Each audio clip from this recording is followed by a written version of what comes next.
पुढली बातमी पाहूयात। महाविकास आघाडीमध्ये काँग्रेस आणि शिवसेनेमध्ये दरी वाढत चाललेली आहे। याचं कारण सामनामधून काँग्रेसवरती जोरदार टीका करण्यात आली आहे। शिवाय खासदार संजय राऊतांनी काँग्रेस मोठा पक्ष आहे, काँग्रेसनं संवाद ठेवावा ही हात जोडून विनंती करतो असं राऊत म्हणालेले आहेत। शिवाय इंडिया आघाडी अधिक मजबूत व्हावी, टिकावी आणि देशाच्या राजकारणामध्ये अधिक पुढे जावी ही आमच्या सर्वांची इच्छा आहे। संवाद ठेवला तरच इंडिया आघाडी टिकेल असं राऊतांनी म्हटलंय।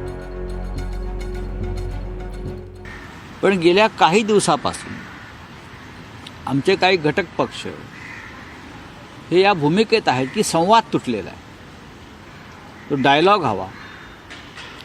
तो डायलॉग जर तुटला तर कोणतीही आघाडी यशस्वी होत नाही। शिवसेना भाजप युतीमध्ये डायलॉग संपल्यामुळे युती तुटली। डायलॉग संपला।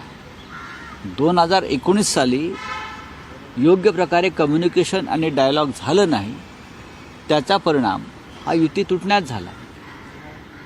फक्त संसदेत नाही, संसदेच्या बाहेर सुद्धा आम्ही काम केलं पाहिजे। ज्या पद्धतीनं पुन्हा एकदा हुकुमशाही डोकं वर काढते ती बाब चिंताजनक आहे।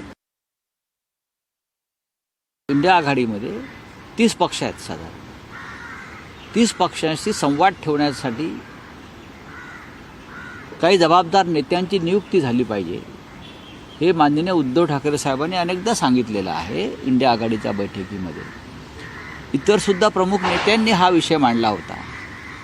पण एक मात्र सत्य आहे, जे ओमर अब्दुल्ला यांनी सांगितलं किंवा अन्य नेत्यांनी सांगितलं की ही आघाडी लोकसभा निवडणुकीसाठी निर्माण झाली।